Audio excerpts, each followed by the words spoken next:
எனக்கு ஒரே ஒரு வார்த்தை, இந்த வார்த்தையை கேட்கலாமான்னு இருக்கேங்க. ஒரே ஒரு வார்த்தை ஆசையாக கேட்கலான்னு இருக்கேன். 3 மாதத்துலேயே என்னை இந்த அளவுக்கு மாற்றிட்டீங்கல்ல. நான் வரும்பொழுது சும்மா ஒரு பேக்கை போட்டுட்டு இப்படி வேட்டியை வச்சுக்கிட்டு வரும்போது, இப்போ நான் இப்படி போட்டு இவ்வளோ சந்தோஷமாக நீட்டாக வந்திருக்கேன். 3 மாதத்துலேயே இப்படி மாற்றிட்டீங்கன்னா, என் வாழ்நாள் முழுக்க நீங்கள் வந்தீங்கன்னா என் வாழ்க்கை ஓஹோன்னு வந்துடும். என்னையும் நீங்கள் மாற்றிடுவீங்க, நீங்களும் மாறிடுவீங்க. ஏன்னா நீங்களும் நானும் ஒரே அடியில் கல்வட்ட மாங்காய் மாதிரி வேதனை போட்டுருக்கோம். ஏங்க உண்மையிலே தாங்க, நீங்கள் 3 மாதம் இப்படி மாற்றிட்டீங்களா? நீங்கள் வருஷம் முழுக்க என் கூட உண்மையாக இருந்தீங்கன்னா, உண்மையாக இருந்தீங்கன்னா, அந்த என் கூட வாழ்க்கையில் நீங்கள் பயணிச்சிங்கன்னா, என்னை பற்றி உனக்கு என்ன தெரியும் தங்கப்பாண்டி?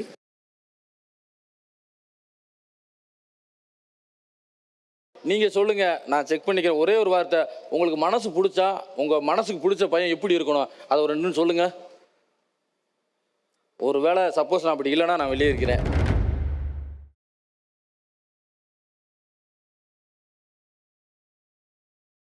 இன்னொருத்தவங்களுக்கு உனக்கு ஏற்ற மாதிரி ஒரு பொண்ணு இருந்தால் நீ அது வந்து நல்லா குடும்பம் நடத்துவ, நல்லா பார்த்துப்ப. பட் எனக்கு ஏற்ற பையன் நீ கிடையாதுன்னு சரி விடுங்க. எனக்கு அது வைக்கிறதுக்கு எனக்கு பிரச்சனை இல்லை. இல்லை, இது வந்து தங்கப்பாண்டி, நான் உனக்கு மென்டராக தான் வந்திருக்கேன், ஓகேவா?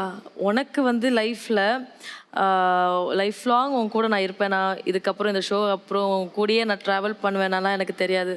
ஆனால் உனக்கு ஒரு நல்ல தோழியா, உனக்கு ஒரு நல்ல ஃப்ரெண்டாக, ஒரு நல்ல ஒரு வெல்விஷராக உன் கூட லைஃப் லாங் ட்ராவல் பண்ணுவேன். ஸோ அதுக்கான ஒரு ஸ்டெப்பு தான் இது. ஓகேங்க ஓகேங்க ஓகேங்க. ஒரு அண்டர்ஸ்டாண்டிங்கான ஒரு பேர் எவ்வளோ பியூட்டிஃபுல்லாக மெச்சோர்டாக வந்து கான்வர்சேஷன் வச்சுப்பாங்களோ அந்த மாதிரி இருந்தது உங்களுக்கு பார்க்குறதுக்கு.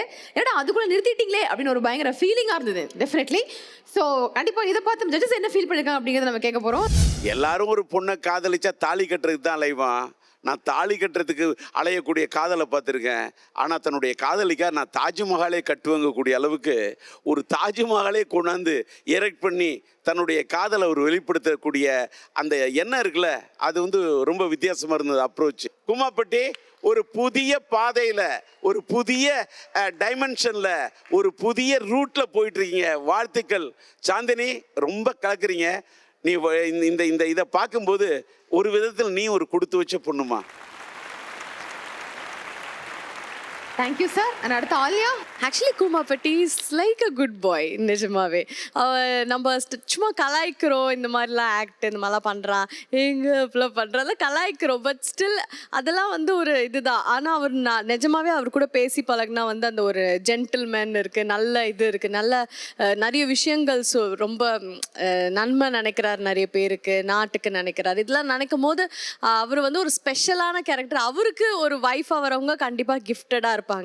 ஸோ எனக்கு தெரிஞ்சு நீயுமே நிறைய விஷயம் வந்து லைஃப்பில் வந்து ஒரு லவ்லாம் வந்து இப்போ உனக்கு கிடைக்கணும்னு நான் நினைக்கிறதுனால I think Kumappatti is a very good pair for you. I feel. இல்லை எனக்கு புரியல, I feel like that. ஓகேங்களா? பொதுவாகவே சொல்லுவாங்க பொண்ணு வந்து பூ மாதிரின்னு.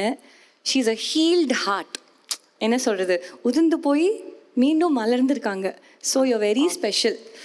அந்த பூ யார் கையில் கிடைக்குதோ ஹீ இஸ் வெரி லக்கி. உங்களை அப்படியே பூ மாதிரி பார்த்துக்கணுன்னு நான் வேண்டிக்கிறேன். Because you very special. Taj Mahal is a simple of love. And இந்த எபிசோட் நிறைவாக இருக்காது இந்த சிம்பிளை பார்க்காம. Thank you to the entire team இதை எங்கள் கண்ணு முன்னாடி காமிச்சதுக்கு. And cute proposal. நன்றி மேம்.